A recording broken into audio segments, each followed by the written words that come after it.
instead of being like, okay, come pick up brochures, like you're starting at that and you come, so then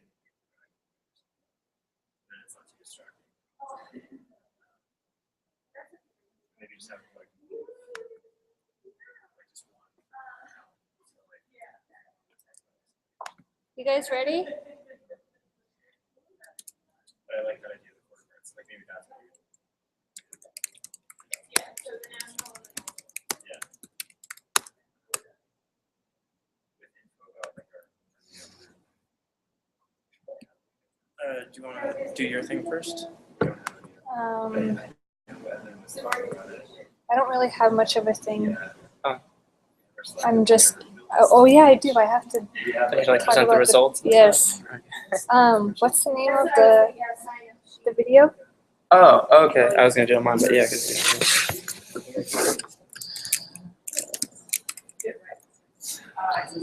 Oh, that's why they go.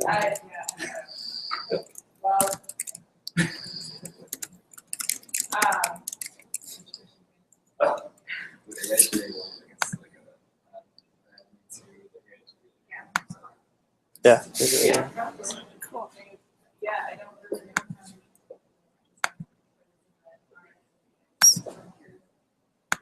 Right. We could just have like we could have a sign-in spreadsheet. Just two check boxes. That's the code rate. Yeah. So we already have their emails. Okay.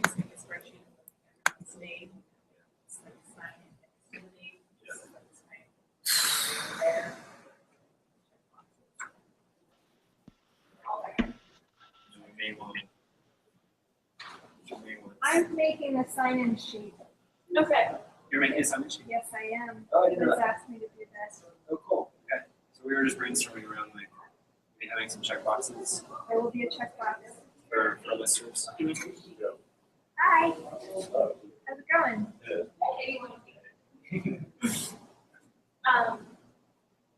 So we can all chat about this later. Huh? I was gonna start it. Yeah. Like the queue. Since we have a new person here, why don't we start with Yeah. I was thinking that maybe we could all say our names and say something about our week. One thing.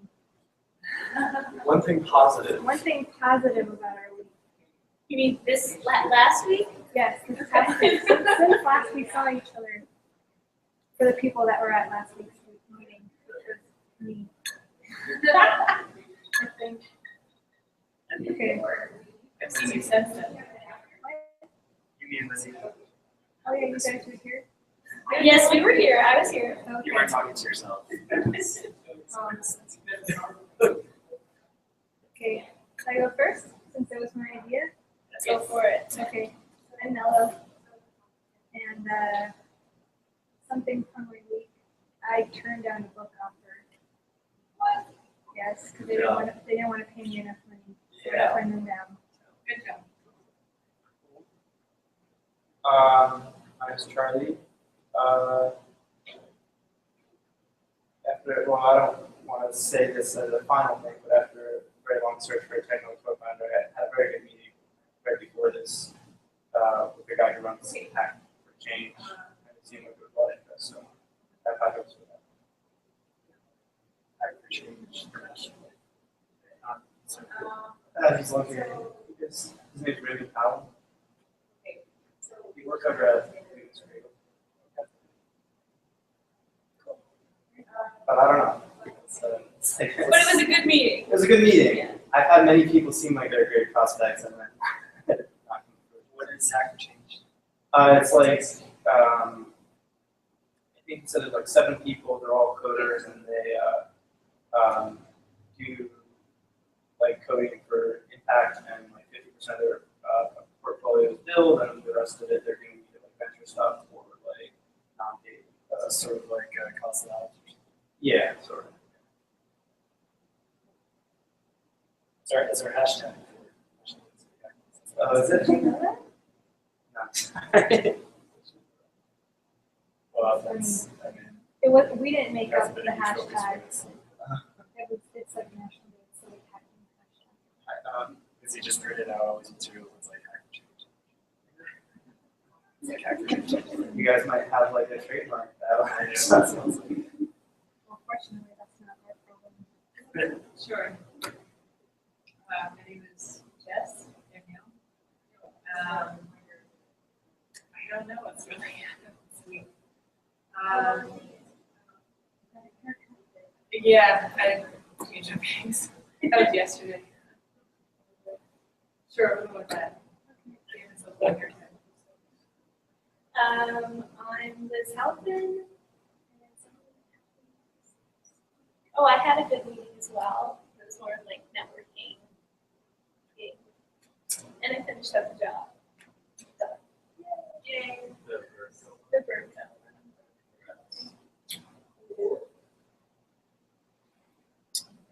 So I'm Zach, and was this trailing week or was this week to date? Trailing week. Trailing week. Trailing. I can't remember. What happened this week? We had a good weekend. It's okay, man. Do fun. It's breakfast. Where's your breakfast? Amy's Lunchbox. Right next to Ocean Cafe. Really cool. See, that's a 2-for-1. Right, that's fun. I'm Dan Majewski. On Sunday, I thought I didn't have work, but I did. But work entailed a brewery bike tour, which was awesome. So that was good. But it was unexpected. Were you late for work? Oh yeah, but no one else knew that. Like the tour people didn't know I was late because I like met them at the brewery, and I was like, "Yeah, it's here setting up."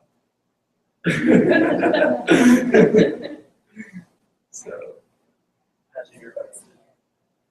Andreas told me to come. He said y'all might be interested in some of the initiatives I'm working on, and seeing that Liz has been. Have you been coming to a lot of these? I have. So then you probably already know some of the stuff I'm working on. I don't know if you share it. No, I haven't shared. Yeah. Because I didn't know until Thursday's meeting that you had this bike plan. Because you never shared it. I did. I sent you an invite. It still says pending. Believe me, I checked. Okay. You were one of the first people I sent it to. Okay. I promise. This might be a good segue. Yes. So we've been doing project pitches over the past 3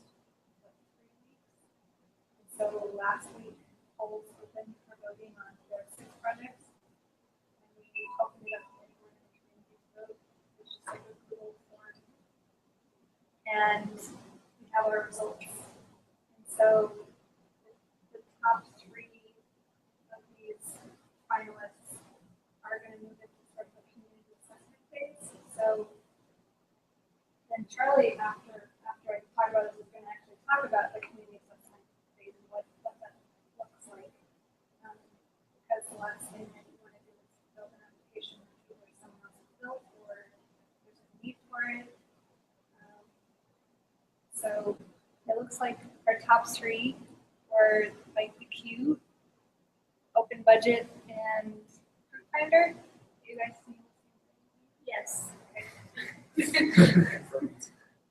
So yeah, what's exciting? We got projects that we can start in more detail. And with that, I think I'm gonna let you talk. It occurs to me that like you 2 are like the only 2 coders here, is that right? Actually, that's well, Definitely not. Yeah. I think that's so.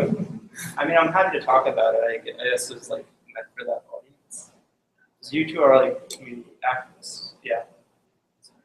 We are recording it, but last time we recorded it, I could hear about 50%. So I mean, like I'm happy to talk. I just I don't want to feel like I'm talking about like you, which is fine. It's gonna all be new. I mean, it's not our fault that people didn't. Yeah, I know. I just okay. And like half of it is like based on like the people who are doing projects and like workshopping some of like a project with them. But we could just do that and record. I just I don't want to do it if it's not gonna be super. Could you give like the The, 5-minute version of what a community assessment would be in relation to technology? I would say just give them something, because even though those are colors. Yeah. I still might be able to follow along more. Yeah, but it's not like it's not heavily coding at all. It's not heavily coding at all. I just thought it was meant for the people who are actually going to be working on coding projects. Oh. Do your spiel. Okay. Do Yeah, the that's 5-minute version. If it's worth anything, 2 of these projects are mine. Okay. So I need to know about how to do the community assessment because Okay. I'm just tired. I was trying to get out of it, you know. You're responsible for it. If you want to get out of it, you should come. Dude, I'll also be taking notes. Okay. Sure. I think like I know Chris was like take notes. Okay. Yeah. Okay. So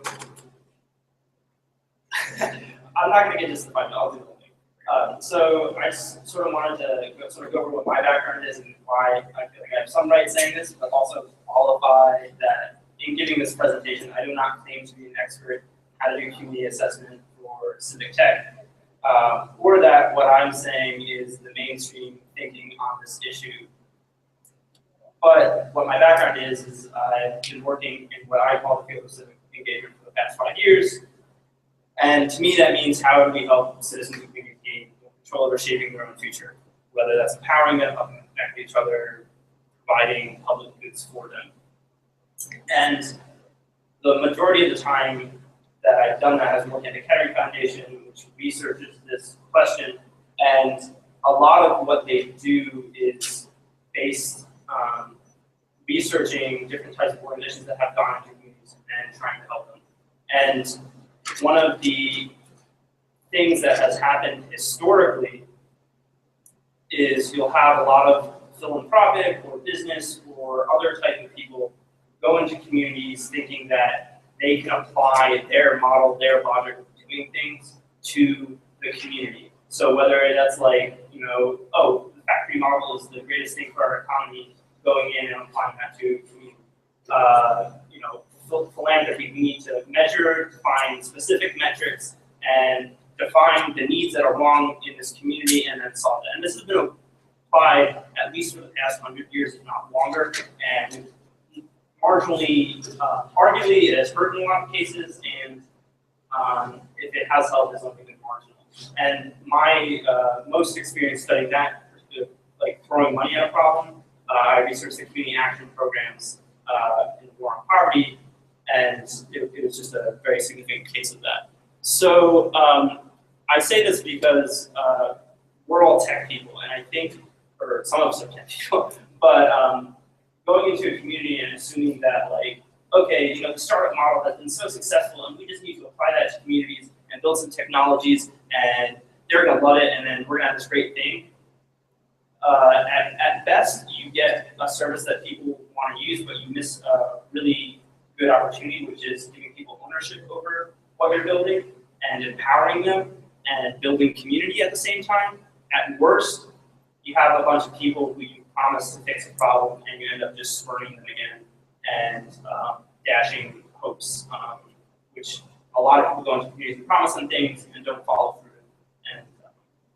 And it creates this scenario where communities for a very long time feel like people have been promising them things, not following through, and now they're very distrustful of any person they consider an outsider who wants to come in and help them. Okay, so I want to show a short video.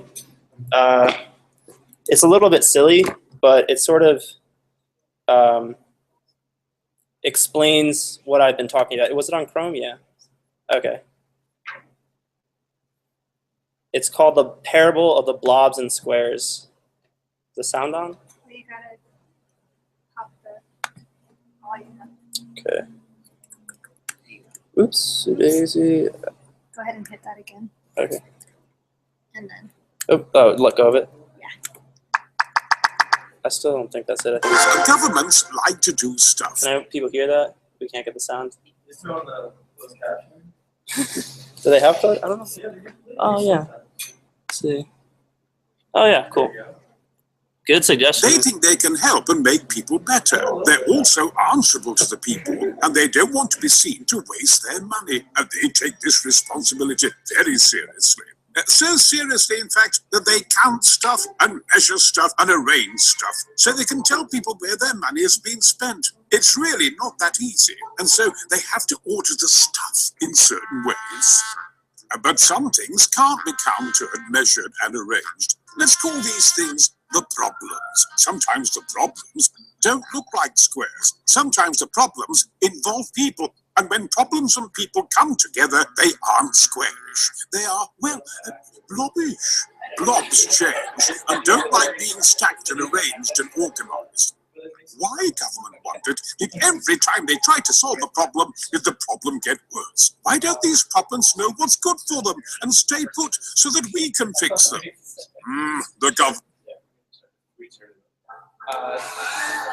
The parable of the blobs and squares. Governments like to do stuff. They think they can help and make people better. They're also answerable to the people, and they don't want to be seen to waste their money. And they take this responsibility very seriously. So seriously, in fact, that they count stuff and measure stuff and arrange stuff so they can tell people where their money has been spent. It's really not that easy, and so they have to order the stuff in certain ways.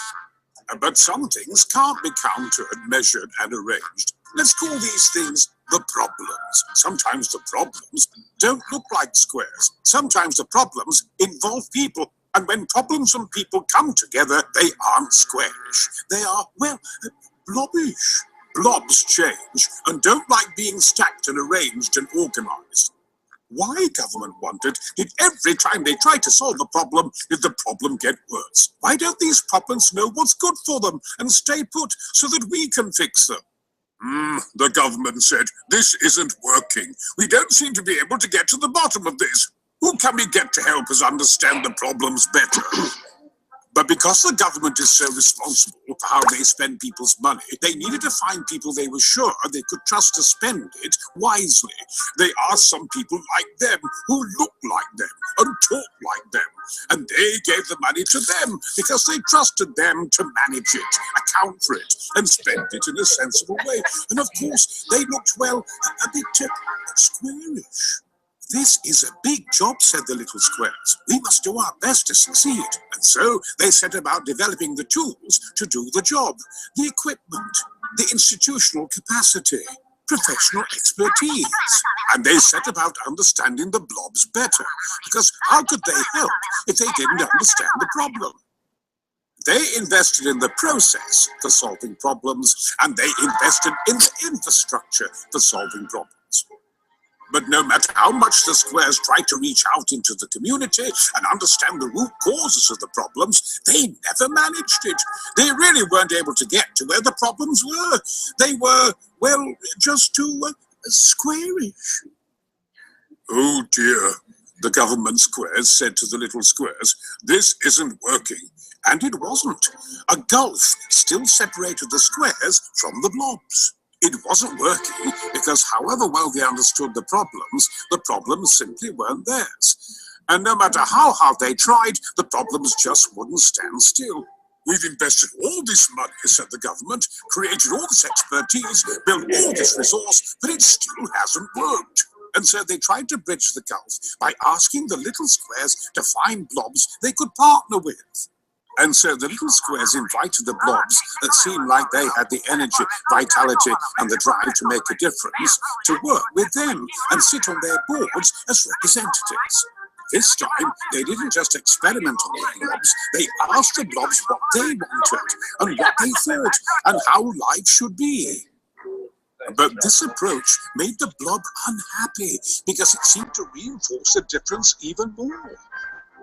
Oh dear, the squares said, this still isn't working. So they tried getting some of the money directly to grassroots organizations that were very blobby. They must be able to solve the problem, they thought, because you can't get closer to the problem than that.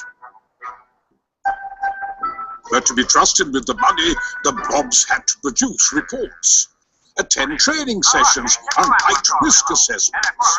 And by the time the blobs had done all this, something strange happened. They had ceased to be blobs and had become little squares. And by the blobs becoming squarish, they lost everything that made them blobs. Their energy, grassroots connections, vitality. And something more important happened. They became neither blobs nor squares. They lost their sense of what made them who they are. And they lost their sense that they could do something to help, that they could solve problems, and that they had an idea of how to make the world a better place. We think there is a different way. We think the squares are really good at some things, and we think the blobs are really good at others. We think You get the idea. But did everyone sort of understand what was going on? More or less. The basic point is that community dynamics are often different than the dynamics of people trying to help communities, whether that's in government, whether you're a nonprofit, whether you're a tech person going into a community. And also, when you go into a community, and we all have advantages. We live here and we're technically part of the community, but inevitably, if you're trying to reach people who, you know, for example, if you're doing budgeting and you want to talk to people who are working for example, that's a community that you're an outsider to. So you need to be aware of which communities within the community you live in you're an outsider to and how those people are viewing you. Because oftentimes what happens is you're going to go in there and you're not necessarily going to be trusted or you're going to be viewed as an outsider, and you're also not going to necessarily get, I don't want to say truthful, but the type of answer you want to questions you have. So if you go into a community and start like saying, you know, like, we think poverty is a problem and we need to solve this, tell us why you think, how we can help you get out of poverty.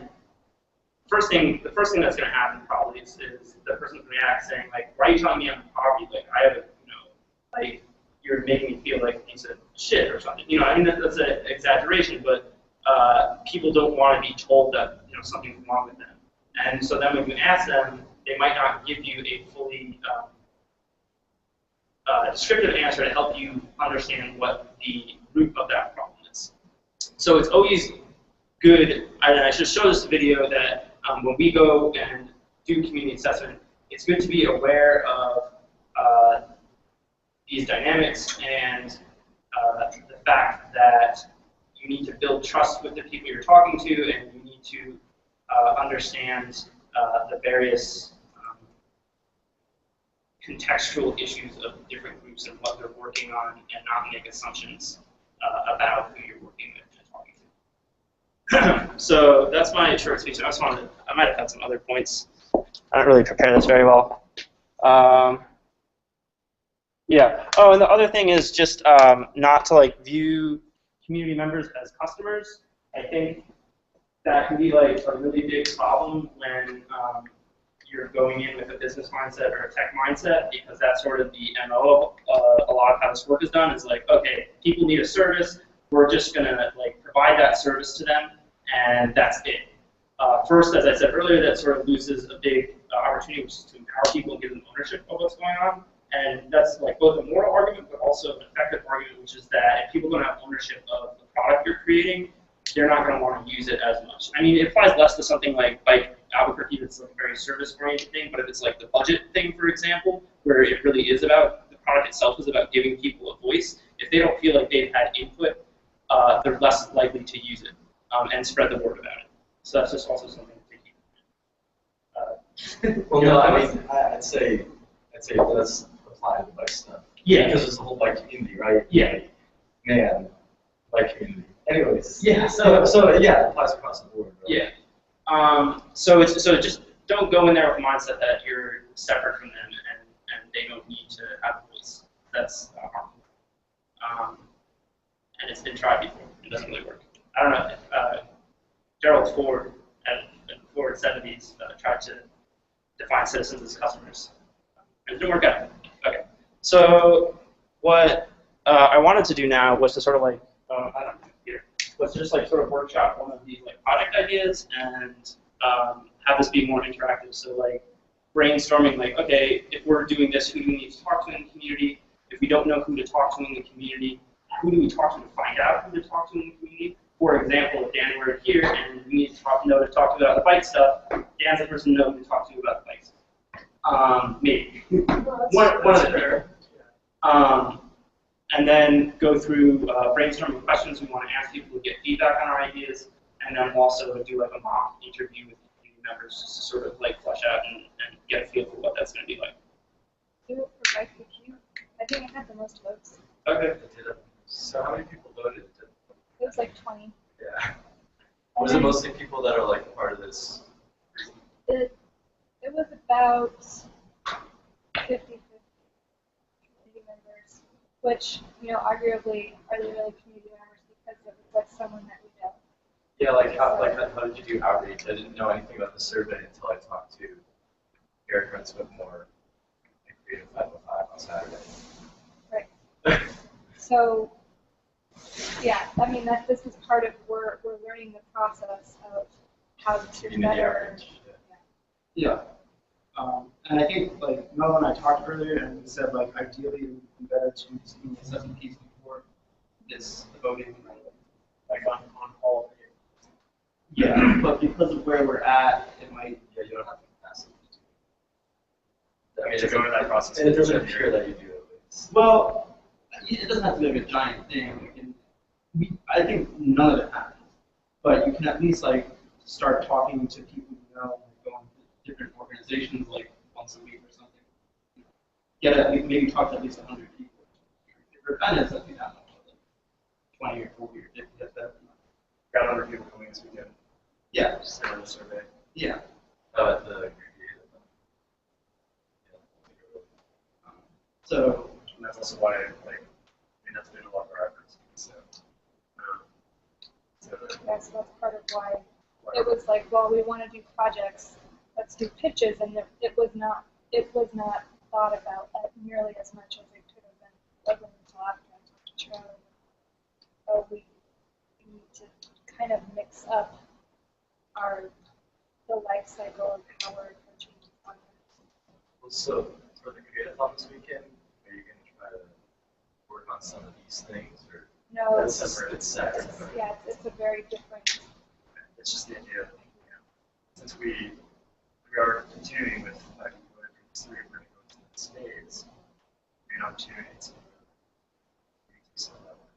Not that we can do a lot of it, but just get the context. Yeah. So do you still want to workshop the biking? Yeah. Okay.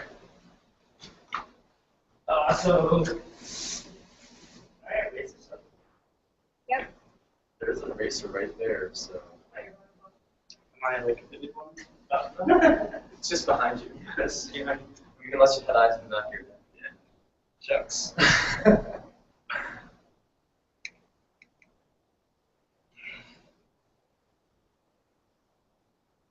So let's say we're doing the bike project. What is the bike project? Yeah, why don't you explain the bike project, everyone? Was this one of your initiatives? Yeah, and it was extremely big. So Sometimes big is better. so there was some, I guess, gentle nudging from the city of Albuquerque to make open trails app using this special type of data format called open trails app. And during that same week that I was told that, I went for a bike ride with friends where it was a brewery, like we're going to go to a bunch of breweries, we're going to meet along the North Diversion Channel. And two people were like, well, can I get on the trail at this location? Can I park there? And I was like, I have no idea. Oh, let me check to see if it's on the, the city has the bike trails. You don't know. Like, there's no way to tell where you can enter bike at. And so the open trails format has trailheads on their like hiking trailheads, and so I thought, why don't we do a bike app that has sort of like bike trailhead information? turn exit. But And then, your vision, like, would it be like every intersection that every street that the trail passes? It's like potentially, like if there's and you would know like if there's parking there or water fountain or whatever. And then of course once I told the idea to a lot of different things from it, like there's a guy who works for the city that said we need to make it an app that people can contribute to and ask the city to host it, whatever for it, so people can like, give feedback to the city on including different things. So there's a lot of kind of peripheral ideas, but the initial idea is let's make the bike trails easier to access. So. Cool. There were 2 questions. We're going to do the first one. Who do we talk to? We want to. So, I guess we could. Why don't we start with who? What question? No. Top one. don't we even know We can do questions before we? Yeah, well, so I guess there's 2 types of questions. There's questions that we want to answer for ourselves, and then the second one is how do we frame those questions to the people we're talking to. So it's almost like, what questions do we want to know ourselves, or what questions do we need to answer for ourselves, and then how do we ask those questions? And I think the questions we want to answer for ourselves are, yeah, we'll come before this. So I'll put another one over here. Good point. Are you familiar with the 311 app? Why do you ask that? Well, same kind of concept where it's like citizens can make requests for things. Or I mean, similar. It's not exactly the same. Right. And from what I've heard, I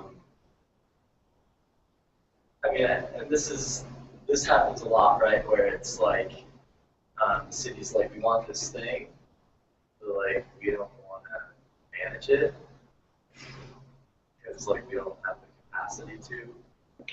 And I've heard that's been an issue with 311, where people are submitting requests and they're not necessarily getting answer that type of thing.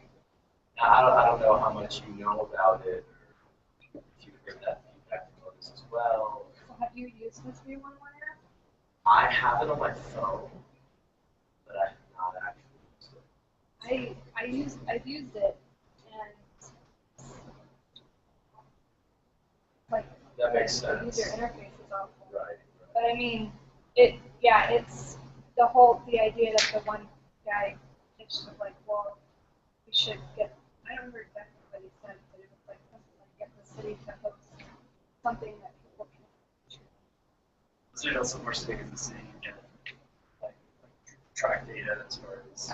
Well, it has to do with getting them to host the services on their servers. Right.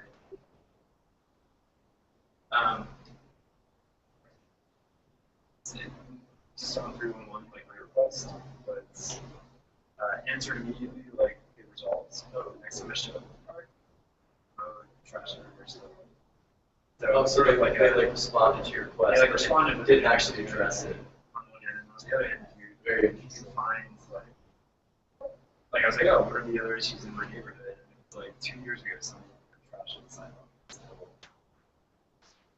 So it's like seeing those things of like Yeah. at the same time. They're using C-Click Fix. Like they're using their whole setup. Exactly. So this is a good example of why you need community buy-in. You can create an app that no one will use, or a shitty app because you haven't understood what people actually need. Sorry, was that a bad segue? No, Keep that's- talking. No, it's important to be realistic. Yeah. Okay, so what questions do we need to answer for ourselves when building this app? So,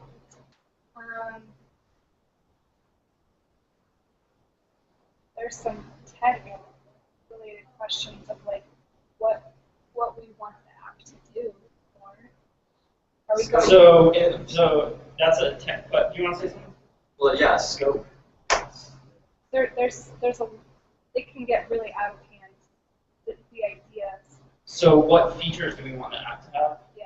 Okay. So that's What feature?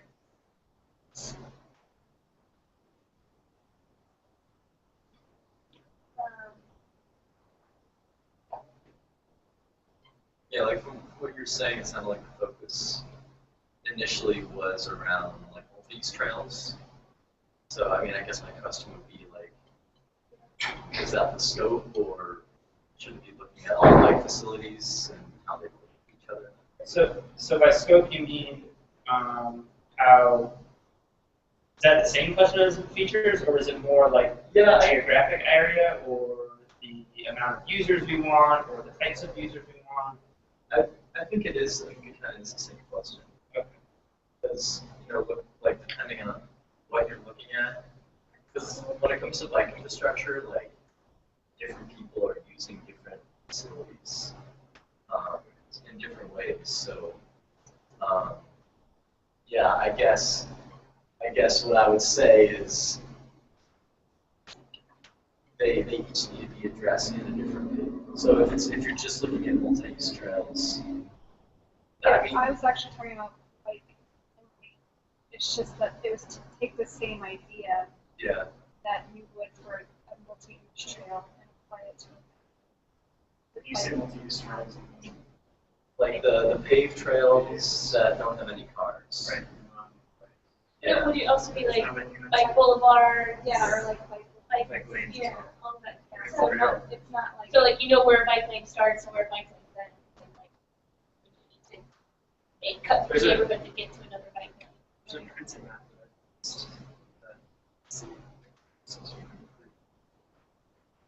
So I'm it gonna, shows a lot of these things, but when I try to use it, I'm gonna be it would just end. And you're like, I'm gonna be a directed facilitator. Let's just like brainstorm questions right now, and then get into like the discussion of like more in-depth efforts. who's using the bike trails? Who's using trails? Yeah. What else? Why did we use the trails? Yeah, they talked about get Yeah. different reasons. Yeah, whether it's Why do you use the trail? To get to work, to be out on the weekend. Then also with defining the user, if some of these trails are friendly, and how that play in. So Type of user. is that different than who is using the trails? No, I'm trying to see. Anything else? This is a good to start with. We don't have to have a complete flesh out this right now. Okay, we can move on. Okay. All right, so we want to answer these questions. What groups or people in Albuquerque do we want to talk to? Yeah, maybe it's good. And the chiefs. I mean, do you want me to just start listing them off? Or? Yeah. Yeah. Yeah, it'd be perfect. All right, well, GABAC. You have to start with GABAC. How do you spell Like that? what's that? GABAC. Is that an acronym? It's an acronym. Yeah, we're getting into acronyms right away. Sorry, guys. GABAC is the Greater Albuquerque Bicycle Advisory Committee, and it's a board that's basically appointed by the city. And we're hypothetically there to give feedback to the city on bike-related projects. So I serve on the board, and the way it, again, is hypothetically supposed to work is that when the city is doing a project, any sort of road project where the bikes, they present it to us, we provide feedback, they take that feedback, they integrate it into their plan, and then they bring it back and they say, is this what you guys wanted? And we say yes, and then everyone's happy, and there's great bike facilities, and there's flowers and rainbows. And So are you the point of contact then? if you so desire. So it's sort of like the picture of the blobs and squares, and then like the blobs. It's pretty squarey. That's what happens. Yeah, they're turning all you blobs into squares. Yeah. Yeah. Training you. This is the exact room where it's happening. There's also Bike ABQ, which I'm also on board of. I'm a masochist. Bike ABQ is the primary bicycle advocacy nonprofit here in Albuquerque.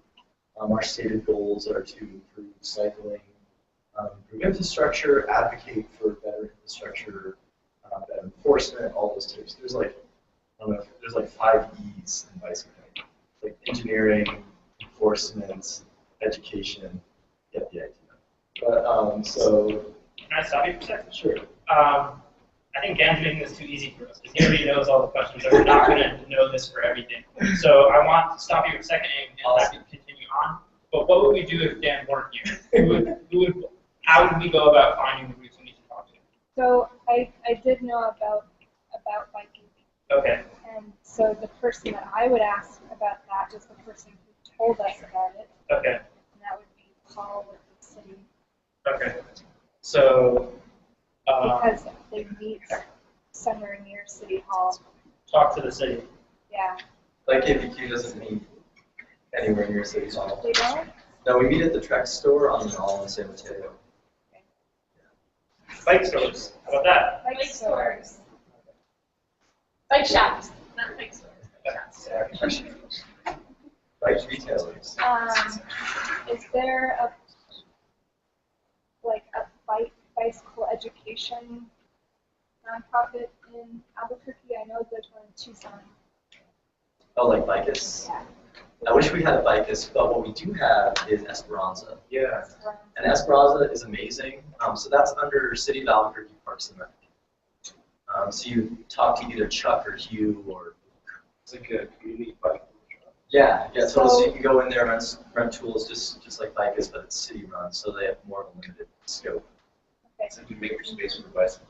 So if Dan wasn't here, then I would go to the Esperanza website and see who I could find. You should go to the Esperanza shop. Yes, but I would start with where they are, which is on the internet, and I'd probably look at their website before I went down there. I hope you can find it on here. And some of this is stuff you can just Google and like figure out what there is and start calling people. What about like meetup groups? Talk to people, right? Oh yeah, critical balance. It's like we meet up groups. Except I've never found Right? No, I always want to, and it just never ends up working out. Next Friday, you guys think you can remember to take a picture for the whiteboard after Yes. I gotta run, so I'll see you guys all hopefully Next week. this weekend. I guess I'll get in touch with you about Details, yeah. We can Slack or email over the numbers on there too. Good to meet you, and see you guys later. So like a good question to always be asking ourselves at this point, now that we've like started to make a list, is are we like leaving out like what are our blinders? We're naming organizations. So. Yeah. So like we should have a list of point of contacts for everyone. Are there like any people who are have an interest in this that we're leaving out because we're making an assumption about so for example, most of these monitoring people who are passionate about bikes and bike paths, but there are other people who use the road and who might not be bike enthusiasts, who might have a stake in what's going on, and might have some. I don't know if to apply for the bike app, but I'm just trying to. Like, in the general case, let's say like we're trying to do bike policy or something. If you just went and talked to the bike people, bike advocates, you leave out all the people who are going to advocate against you when you decide to propose a policy. So maybe people who are using the trails for other things, walkers. Sure. Yeah. Horseback riders. Right. Seriously. Do they have them? Oh yeah. But you never seen? Yeah, you ever seen horseback riders on the Bosque Trail? Well, I've never been. ATV. Oh man, you should really check out the Bosque Trail. ATV. Yeah, ATV. Very usual. Gun tote. NRA. Moss. What about just like thinking about it more of like the formal versus the informal network? Sure. These are all formal networks. Yeah. So what do you? So say more. I mean, like. I don't know. Maybe like. It's hard. The No, I informal like where you're is basically the people on the street. Sure. Like the guy riding his bike on the street and you in traffic. On Central and on San Mateo. Right. Yeah, So, so like- like demographic, and they're always left out. Random people you see. Or no, literally like the intersection of Central and San Mateo, and just talk to anyone there on bike. And There's a lot of and they don't know anything about any of these. Right, conversations. Don Schrader. Don Schrader, yeah. There's also, he's an informal power. There's also a group who, there's bikes who bike, and there are sort of, people who I could fall in that category. But, and there's people that working for who bike as right, like the people who bike without. It's like the need Or versus They don't. They can't. They don't even have a bike. need-based versus like with transit, it's the same idea. Where it's What about cyclists? Yeah, that's a good it's a one. really good one. Do all the buses, I don't think so, but do all the buses have They all bike have racks? racks. Yeah, normal city buses have Like 2 or 3, right? 2 or 3, and the rapid rides have 3 or 4. And yeah, I've used it. It's awesome. Like you go downhill, go up the hill, you throw it on the bus. Like a lot of people do that. So I used to ride my bike a lot in Durango. And a little scooter. And the thing that I didn't know about until too late was that my tires are too thick to fit into those bike racks. Oh no. You're right. It's a little cruiser. Oh, really? Really? That's That's Bad tires. What if that may not be something that people might need to know? So I think we could keep building this list. I think we're doing a good job. Are there any questions up there that we wouldn't be able to get to the groups we have listed? What about like adaptive cyclists, like recumbent cyclists, and hand cyclists? Sure. That's good. Yeah, how, but they don't necessarily compete with each other. Yeah, they do. The Zia Free groups, what is it? Zia Regular, they meet every Sunday afternoon. Like full skate, and they're a group of hand cyclists. Really? Yeah. That's fascinating. How do you know this? Because I was looking for an adaptive sports team to ride with. Okay. So that also goes into like So, who your You're audience asking, too. you want to know if, Right.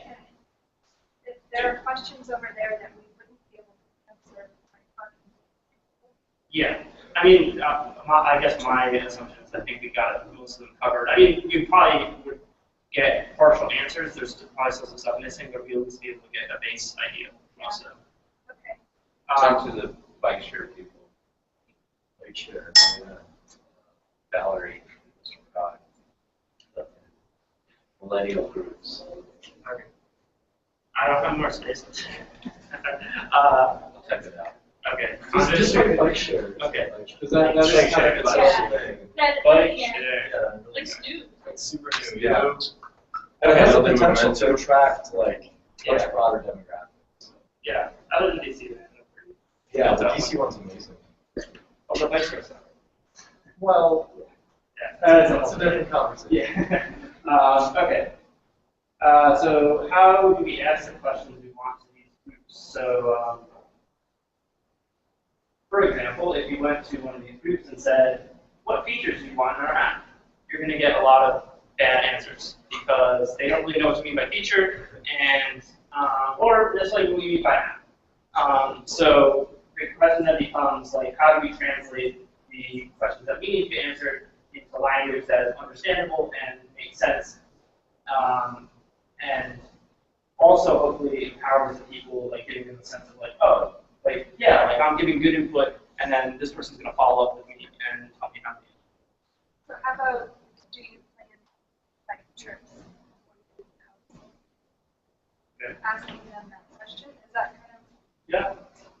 Yeah, that's a good question. Do you use an application or a website to plan your trip? Yeah. By the way, can everyone see this? I'm doing sort of faded. That's pretty big. It's fading. Let me try to. This, Yeah. this red Does line. Google have like the whole city bike system? Hell yeah. Yeah. Never used it? It's I okay. don't like it. It's okay. So It's like what was the crowdsourced. question? The question was, Crowdsourced do is, you you know, plan your it's- trip before you? Okay. Do you, I mean, the Google stuff's not terrible. I think so. Yeah, That's really like ultimate real inheritance. it's really the only thing there's to Yeah. use. Other than What- statics and like that. What do you use? And I don't have it. I don't have It's online. So how many times a week do you write? I have some of my color. So this actually addresses almost a question that we didn't put up here, which is this actually valuable to people? And that's like something, Right. that's Like like I said, I've had the whole time. yeah. Is there an actual need for it? Yeah. Yep, because that's part of why we're doing 3 projects. Or a demand. Find out that one. We're assuming there's a need, Right. Not all of them. but we're also like the squares, and we're taking it top down. I'm not a square. We're like You guys are colorful taking that too squares. literally. It's a it's just I'm a square. I'm a square blob. I'm a squarish blob. I'm like a square, colorful little blob. Just a question was, how else do you use it? Or how, do you write? so I was gonna and how Oh, yeah. Right. Yeah. Yeah. Yo, let me see your wheels. Let me see your wheel. Right, Harley. so like maybe also what do you why do you I mean some of these are translatable, like why do you ride your bike? Like what do you It's like recreation versus not recreation, primarily. You were that's a pretty good indicator. Why ride? Other than for the smiles. I was why do you I mostly ride for the smiles. Yeah, you don't get many of those. No, like, so I smile. Oh, so you. I don't really care about anyone else. I get smiles on the bike shirt. A good question to ask people is why their children do stuff. Or like related, so one tactic that's often used is like the things in the context of people's children, because what it does is it gets them to be a little bit future looking. Because you can say, do you like feel safe when you ride? You can make a connection between the app helping safety, being more safe on the road. A lot of people are afraid to ride their bikes in the city because there's a safe route. Sure. And looking more broadly, like, what would make you want to ride more often?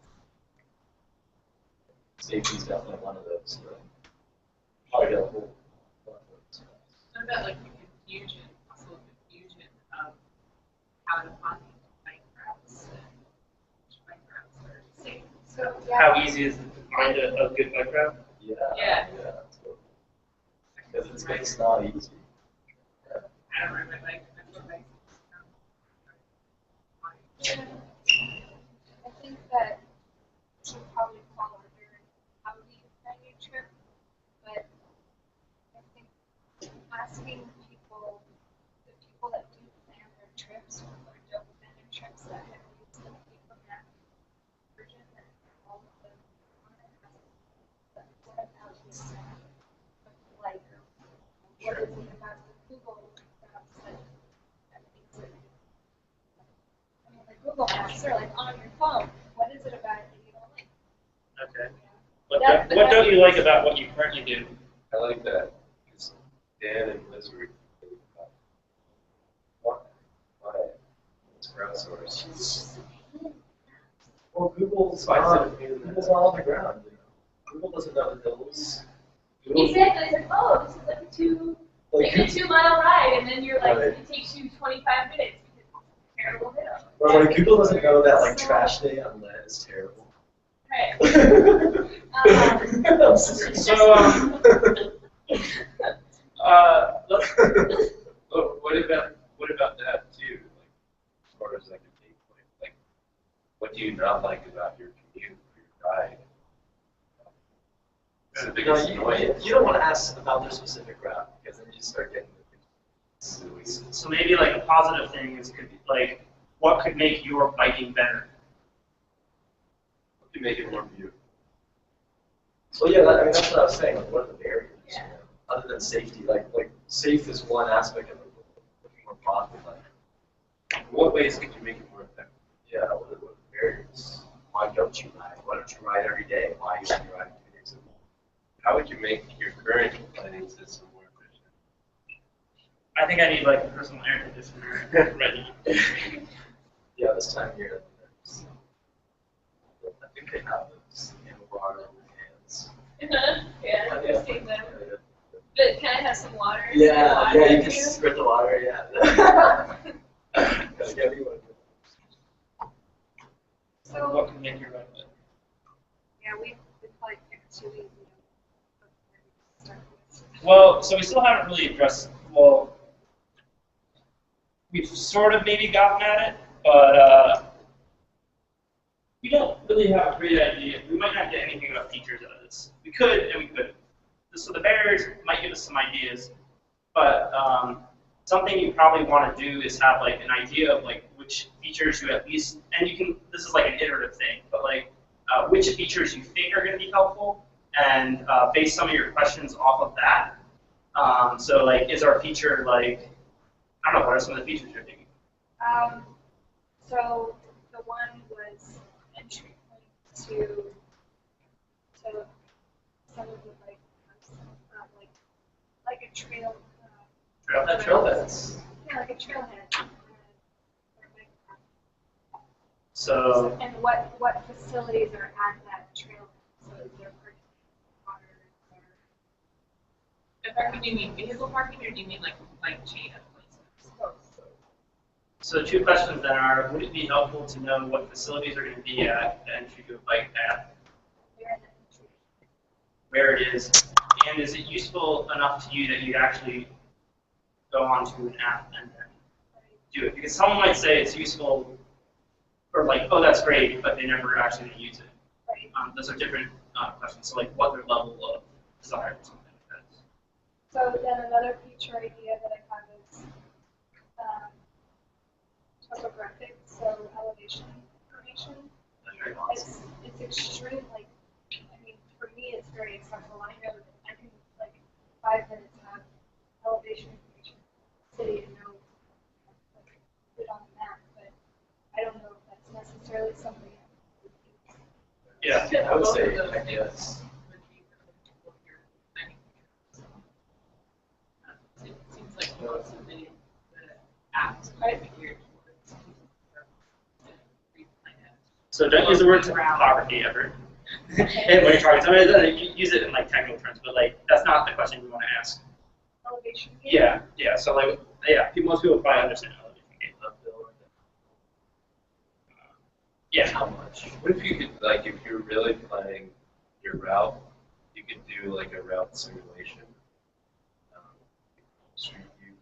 Maybe it doesn't have to be like picture by picture by picture, but you can see visually the bike route, then you can see based on the elevation whether that's like a red zone, yeah, color coded, red zone or green zone. It's like this is a higher elevation, this might require more effort. Yeah, like a slope or change in elevation. But describe that or represent it visually in colors. Like green, yellow, red. Hey, watch out here. Danger because it's going to be an epic slope. Okay.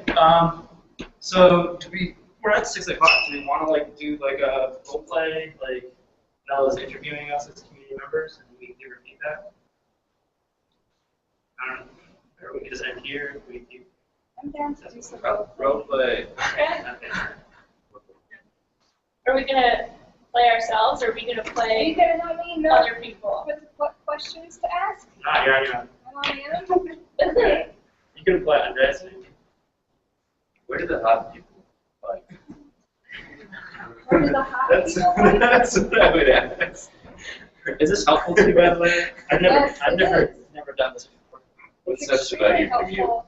I mean, I'm What feeling a little pisses bit you off? concerned about the other topics, but that's Yeah, I mean, another story. that's why I was sort of like hoping that other people here, so they could at least like understand the process for doing it. Yeah. Oh, I think this is really good. It's very helpful for me. I could do it again with some other groups if they want.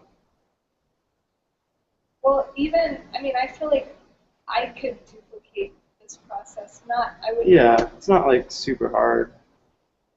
I'm ready to be interviewed.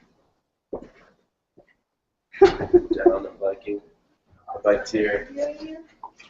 Alright, so, What's up? alright.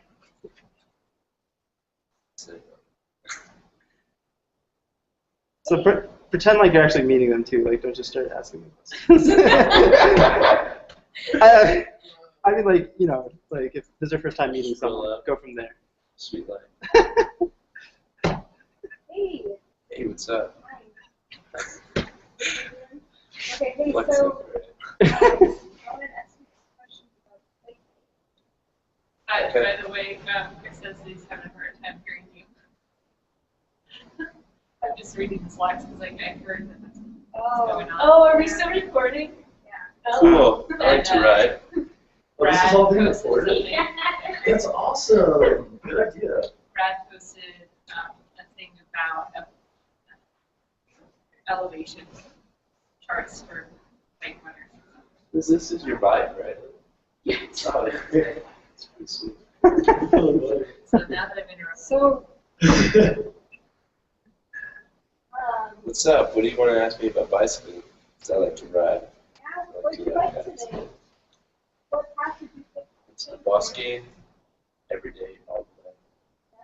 Took a path, Alameda, down there.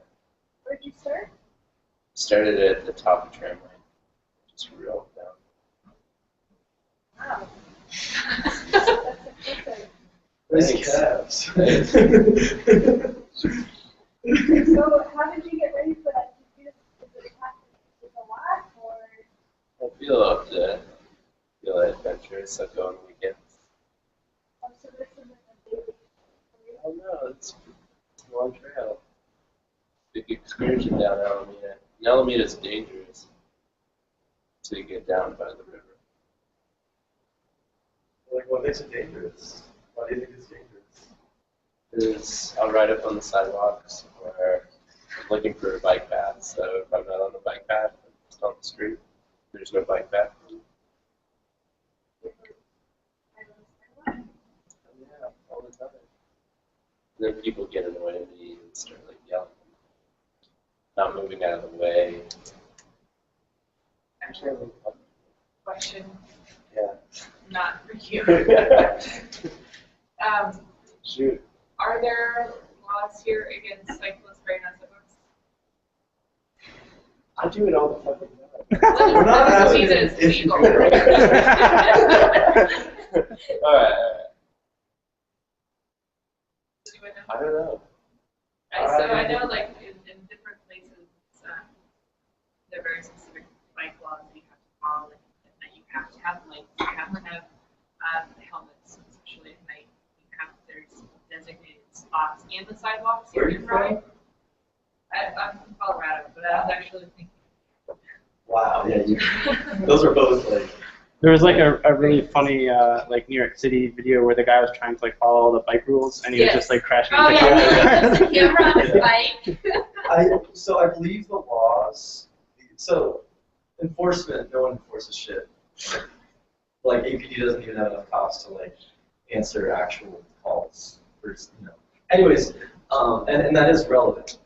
But I believe it's illegal to bike on the sidewalk after.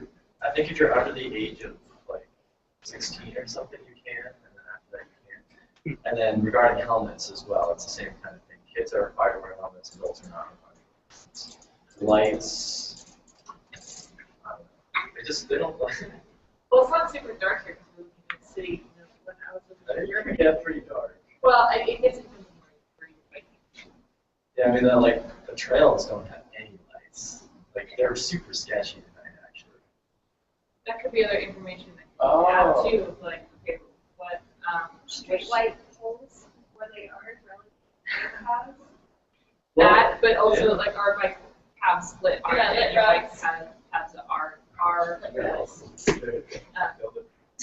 like in the city. Does that make a right on the difference to street. have like lit? Oh hell yeah! Yeah, have you ever That's a tried riding your huge bike difference. like in the dark with no light? That's a good Yeah. question. Have you ever It's ridden kind at of- night? What time, Well, it what depends on time the of day do you sport. ride? Or what about that question? What time of day do you ride? Yeah, when you ride. What do you Yeah. ride? That's a good question. Or it's like, do you explicitly not ride at night, or do you ride at night? Have you ever ridden at night? You ever ridden? Best time to ride a Maybe bike. in the summer, It That is. time is Yeah. the best. Also, would you ride at night if there was some, you know, why don't you ride at night? Why don't you, Brett? because they could want to ride at night and just don't. Are there alcohol laws No, around Here, you can't get BUI. as far as I know. I bike through checkpoints, you're like, what the fuck you're doing here, get out of here. Like, why are you biking on limits? So I wonder if maybe bike laws and something else that could be incorporated in. That's a great idea. Oh, they, what? Yeah, incorporate bike laws in the app. Like, what are the rules and regs and I don't laws? Because I don't even know a lot of this stuff. Because yeah, it's not accessible. I know in Tucson they give away like they have these little mini booklets that are just like, this is what you gotta know. Those are also especially relevant, like let's say a cop pulls you over. Like sometimes they don't know. 4 bikes. Oh yeah, all the time. And so you can pull that out and show them like actually I am fun. I wish they had those for driving. Like driving. Yeah, that's great. The rules are different. Like I noticed that when taking a driving test or whatever, but to have like a handout that says, okay, this is legal and this isn't. Yeah, You know, compared from where I drove. I mean, Turning into 3 lanes over is totally normal. You know, so illegal in Colorado. oh really? Oh yeah. Isn't that illegal everywhere to turn in 3 lanes over? Well, apparently you're supposed to have a license to drive, but that doesn't appear to be illegal here either. So. So, as long as you're trying to project, you had said that you had I'd love to show you really quickly a couple of the initiatives that I'm working on because, and not even just that I'm working on, but that are out there and that the city's working on because there might be some overlap. There is overlap. Do it up. Now might not be the time. No, I have to leave soon, and I want you to do it. But I just wanted to say, like, another thing just to be conscious of is, like, as you're talking to people, like, get their information and be like, hey, I'm doing this app, like, like, do you want, like, to get updates? But also, like, I'd like to, like, let you know how, like, your input was incorporated in this app, and, like, be able to continue interviewing you, or, like, you know, would you want to promote this? Like, do you have a group of people who you might want, in addition to me, like that we could all sit down together and talk about this so you're not just getting their specific input. Use every single interview as like a networking opportunity and marketing opportunity and opportunity to give the people you talk to some type of ownership and let them know that they have ownership. Maybe ask them if there's someone else that should be talking to you. Yeah, exactly. Yeah, so that's all I want to say. But then, You're a good like facilitator. yeah, Few people are willing to just like shut up. and that's really important. I was a small camp for a few years, and I used to facilitate dialogue about social justice. Holy cow. That's awesome. All the backgrounds.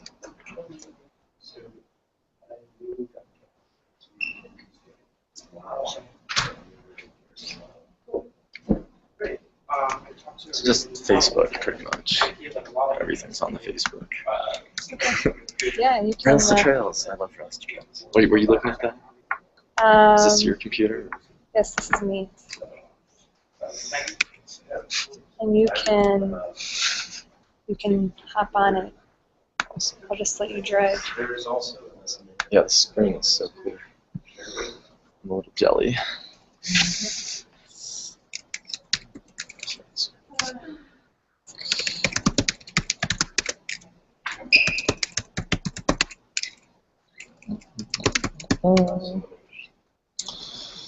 Word. Man, that's the biggest Facebook I've ever seen. If you like want to write instruction, you don't need to like add any. You don't shop at coastal.com. Yeah, You right. start buying ads because it's my Oh, that's fascinating.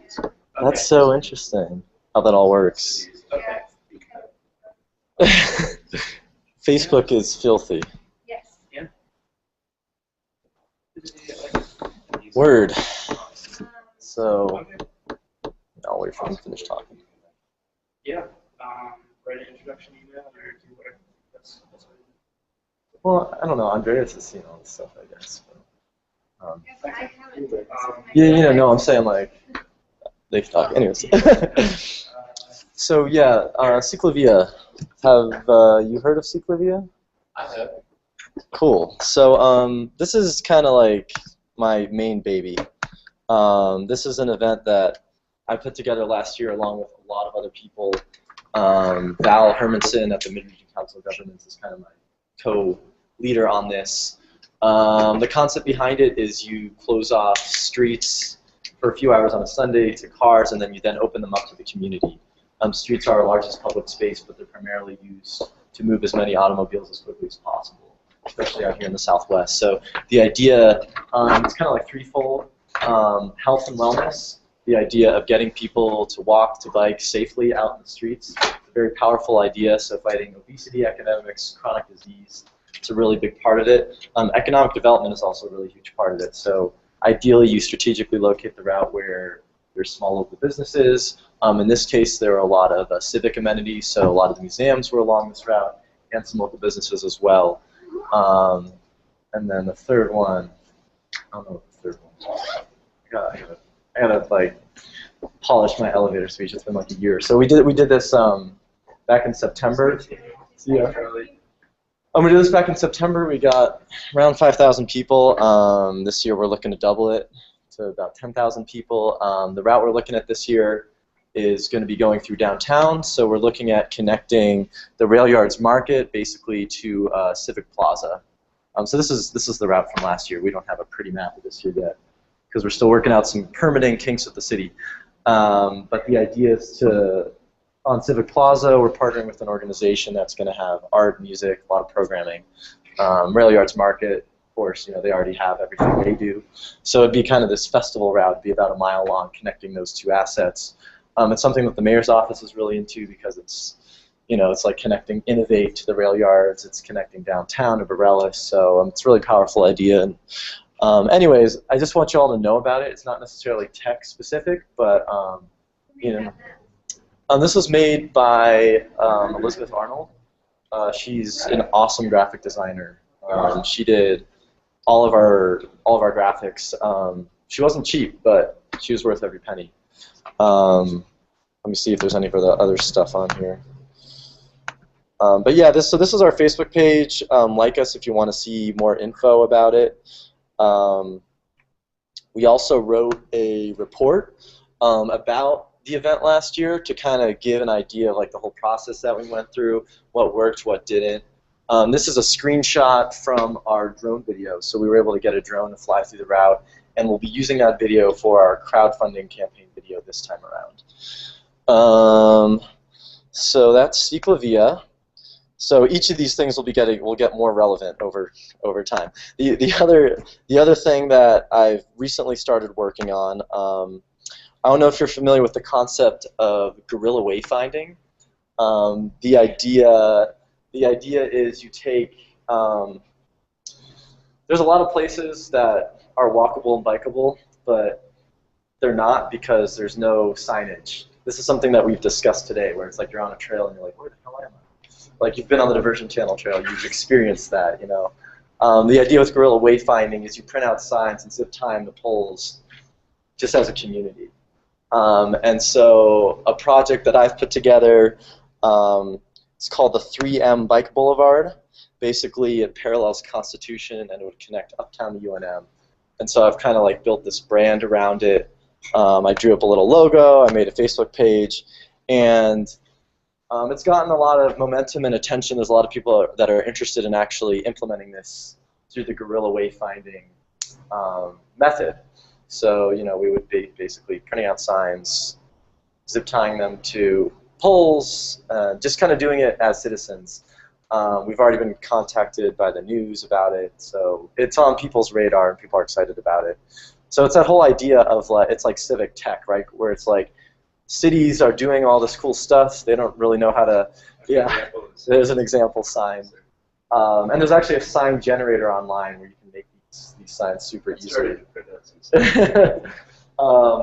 Yeah, this idea of civic tech, where it's like there's all these good ideas and all these good things that cities are doing, but they don't necessarily know how to get the word out. They don't know much about social media and how important it is. And so that's I don't know.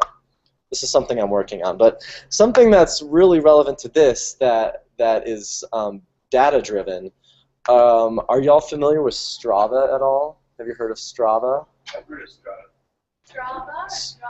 Strava. S-T-R-A-V-A. No, I haven't. Okay, so this is going to blow your mind. At least I hope it does. So there's this thing called the Strava Global Heat Map. So Strava is this app that a lot of folks use when they're biking. It's basically a ride tracking app. And on its own, it's pretty cool. Like I like it because I can see how far I went, how many calories I burned, elevation gain, how many miles I went, all that type of stuff. And then there's a lot of other cool stuff with it. But the really cool thing about Strava, and the reason that it's really important, is that they openly release all of their data that can be found on this global heat map. So all of these lines are basically are rides that people have taken and tracked, specifically with the Strava app. So from an equity perspective, it's important to keep in mind that these are only Strava-tracked rides, right? There's a whole lot of people riding out there that aren't using Strava, and Strava is definitely oriented towards recreational riders, not commuters. But still, there's a lot of different people using it for a lot of different trips. And when you start looking at the maps, you can get a feel for where people are riding and where they're not riding. You know, there are a lot of routes that we already know to be routes, but this kind of validates these kind of perceptions that we have. Like, I think a lot of people are biking on Indian School.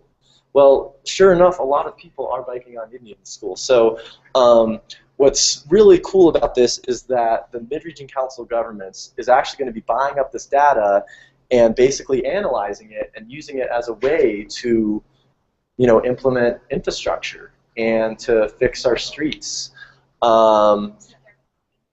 Yeah, so this stuff's open source, but to get the really detailed stuff, you have to buy it. It's kind of like the freemium model. I don't know exactly what they get when they buy it. I don't know that, like, the technical details of that. But there's a woman by the name of Julie Luna who could definitely answer all those questions for you. She's super busy, but you know, if you approach her and say, hey, we're trying to develop an app, you know, tell us more about this Strava data, I think she'd be interested in talking to you folks. But I strongly encourage you to play around with this map. It's just really fun. It's really cool. Like,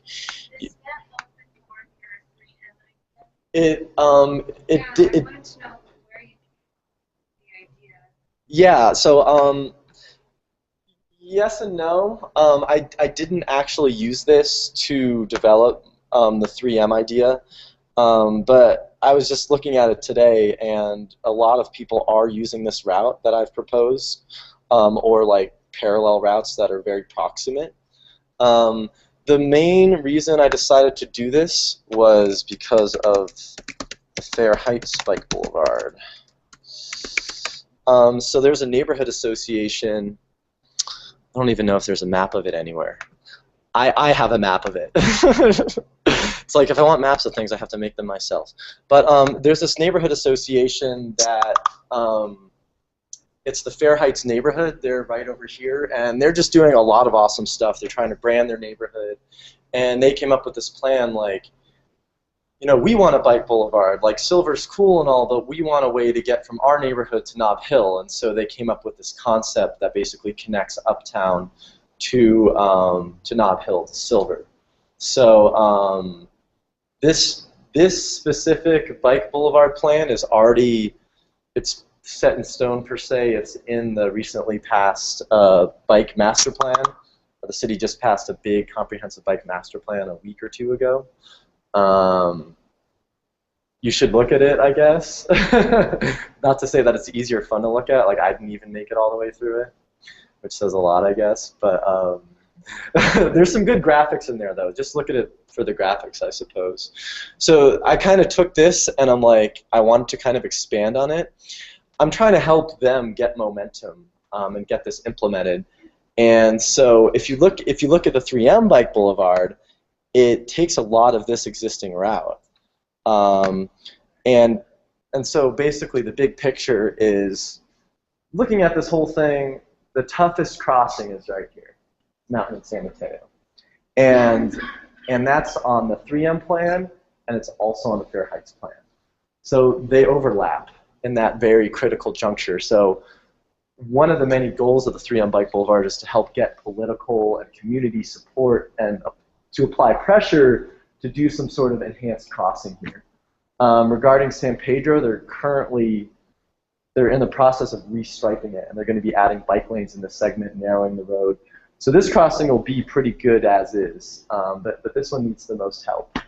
So, but really, I was just kind of looking at, you know, where's the most need, and looking in the future too. Everyone knows that a lot of people bike to the university and bike to and from the university and bike on Silver, but Uptown's kind of starting to become this metropolitan, mixed-use, dense area. Like if you look at the Windrock plan, they're looking at adding a lot of high-density housing, and the kind of people who are going to be moving there, will likely be millennials. They'll be people who might not own cars, who prefer to bike, and so the idea of connecting Uptown to UNM and not using Constitution, because Constitution is not pleasant for riders who aren't confident. The idea behind bike boulevards is to provide some facilities for anybody. They're like the on-street equivalent of those multi-use trails, like the diversion trail. Like if you don't have the space or ability to do a multi-use trail, bike boulevards are kind of the next best thing. And it's this idea of using bike boulevards to connect to the multi-use trails. Like there's a trail that ends right there, and then the North Diversion Channel Trail starts like right there, basically at the other end of this. So it's a way to kind of connect those dots. So anyways, I just wanted y'all to know about it, and you should check it out on Facebook if you're interested in these types of things. And so yeah, I was posting pictures of the heat map today because it's really badass. It is cool. Yeah. Do you know what the color spectrum is? Yeah, basically the darker colors mean more rides, and the lighter colors, so like the pink is like the darker, basically, is the more rides, and then as it gets bluer, it's less rides. This is my favorite, actually. Do you know what this is? Anybody? Right here, Lomas, San Mateo? Oh yes, a sunflower. Sprouts, exactly. This is Sprouts. There's actually this like visible little cluster on the map. The bike racks are literally right there. So you can really get a lot of information from these Strava maps. Yes, people are fighting. Right. Like, I see it all the time, and now we have the data to back it up. Maybe they should I have would a be bike share curious there. to see They should. yeah, Bike share station. if there's people that are also like co-op, or if it's more people that are driving. Well, you can see there's a pretty noticeable cluster at the co-op. Right here. It's a very noticeable cluster. And then Tractor has the biggest cluster, right? so this data really does reflect on what we're already seeing. So it's really exciting that the COG is going to be buying it and analyzing it and using it to influence future bike infrastructure. So what I would say, something that's important for us to do, is to tell all our friends to use Strava and use Strava ourselves, because if we're not using it, it's not being tracked, it's not being used, and so yeah, if you're not using it, you're losing it. So yeah, check out Strava. Thanks, Dan. Yeah, my pleasure. Dan, did you know that Mello is like in GIS? She's like a GIS goddess. Oh really? GIS guru. Awesome. Okay. Cool. I wouldn't call myself That's the best. You know, That's what you do. you can probably scrape some of these shape files, I would think. I mean, I'll check it out. yeah, you should play with it. I know a little bit about GIS. I use GIS to design. So the current APQ ride system map I designed using GIS. I did a summer internship for them, so it's my claim to fame. Cool. Yeah. Yeah. Well, yeah, I'll look at. So they just make the data available for download. Yeah, like I don't know if you can download it.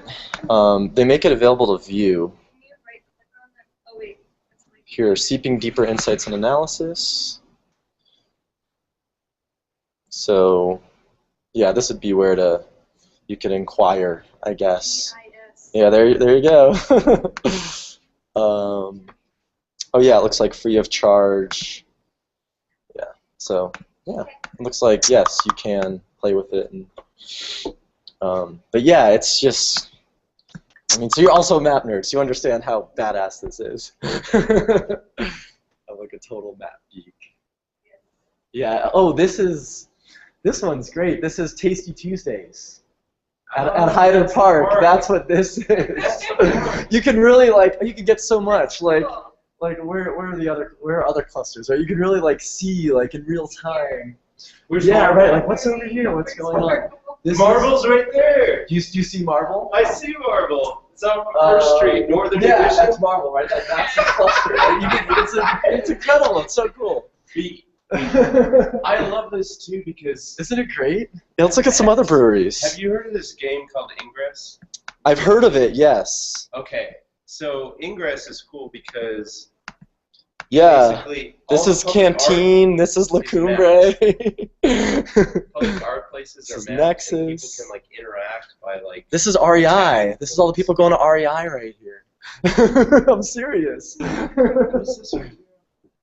Yeah, this is Canteen Brewery, and this is La Cumbre. Yeah, it's literally mapped. It is blue though. Yeah, it's blue, not as dark. Marble, yeah, is definitely the densest cluster, of course. Are there any other unexpected spots that you I was like, What is this one? Montgomery? that's Sports Systems. Oh. Yeah, that's sports. That's where we have the big bike swap every year. It's Bike ABQ's big annual fundraiser. So yeah, and it's one of the best bike shops in the city, actually. So you can see that it's not easy to bike to, but people are still you know what I mean? It's very interesting. Yeah, unexpected. It's a good question. That's a really good question. I think this might be. I'd like to say since the beginning of time, but you're right. There probably is some sort of time indicator on it. Let's see. Oh, this is Old Town Farm, I think. No. Oh no, that's no. This is Old Town Farm, and this is the Bike Smith. So that's a bike shop right there. Old Town Farm, just give it time. It'll start. Yeah, it's gonna be denser. Yeah. But yeah, I mean, this map. Wow. It doesn't seem like Wells Park is very bike friendly. It's really not. Well, there aren't that many people who ride. Well, yeah, I mean, I never there's see a lot anyone riding more. through the neighborhood. No. Really. There's a lot more to this story than just the It pattern. also might be You the can take demographic. neighborhoods. You can take Right. demographic information. Exactly. And I think when they purchase it, they get that broader spectrum. So yeah, so we will start learning more about the demographics and all that different kind of stuff. The U.S. Census Bureau just made all of the census data way easier for people to access. Oh, Oh, for good. the 2014 census. The community survey. It's called the City SDK. So it's software. Yeah, because it's always a pain in the ass. Yeah, it And is. we don't- Census is a Now pain. you don't even need to see what your tips code is. It's like the code for the area that you're trying to. You don't even need to know that now. You just put in an address and it can tell you. Oh, like what shape What- files where- you need. Okay. Depending on how. That's if you really want cool. To be zoomed out or zoomed. Yeah, because I love census data, but it's such a pain to play with. What's it called? City SDK. What is going on in that Slack room? Yeah, there's a lot of action. So is that what Well, I posted pictures of all of it. There's a lot of excitement about this, that's for sure. Posted each one of those, create a cycle. Oh, look, there's Trader Joe's. people bike to Trader Joe's? Yeah, a lot of people. Look at that. Yeah, exactly. Uptown is a cluster. Well, I know, but that's what's so cool about Windrock is they're really trying to think about this, because you have this multi-use trail right here, Yeah, that bridge. and yeah, and the bridge right here, and then it's like, how do you get to all this stuff though, you know? So it says I'm trying to get the heat maps, and it says you have to go premium to get the heat maps. Is there a way to get that open sourced, or is it premium only? I'm not sure. Yeah, we were. I was just trying to look at the. Yeah. Flitting around. So there's there's a good chance that it's not actually truly open data, Chris. It's not. Okay. And that's why Dan was saying that. Who is it? Mr. Cog? Mr. Cog, yes. Mr. Cog, they're like buying this data from Strava. So the way it's going to work is the first year they're going to buy the data for the entire metropolitan area. So it's going to be all the data from the last year. Okay. And in the future, they're probably just going to end up buying data from Bernalillo County. But initially, because they're like a regional planning agency, I think they have to like kind of look at the whole region. So the data they buy will just be from the last year, but I'm not sure about this data that we're looking at. Scope of it. Okay. And this is, you said it's for the local area then, right? It's not, it'll be a local database? Strava, I mean, it's a global heat map, so I'm just zooming into the Albuquerque, but you can find this data for all over, people use Strava all over the world, so. Yeah. Yeah, I guess we're just interested in the Albuquerque data. You know, that's awesome. But yeah, this is a sweet thing to be able to see those heat maps. It's awesome. Totally. Yeah. Tell your friends. Yeah, I will. Yeah. Awesome. Yeah. I imagine too that you like get on the online. there's other apps that There are have other apps. open that have truly open data for how. So the two other main ones are Map My Ride and Endomondo. I don't know exactly how to spell it, but if you Google it, Google can figure it out for you. Those are the other two big ones. I don't know how they share data. I know Strava is kind of the most well-known, that global heat map. Did I just say welcome, Dan? Yeah. Yeah, because you.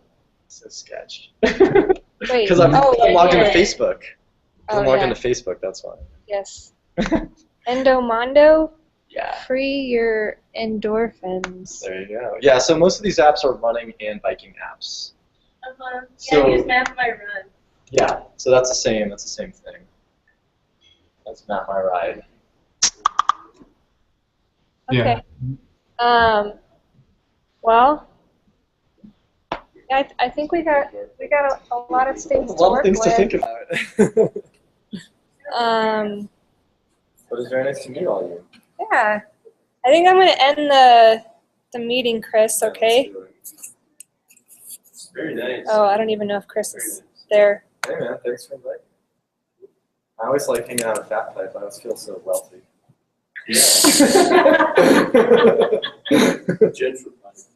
Gentrified. So exclusive. Yeah.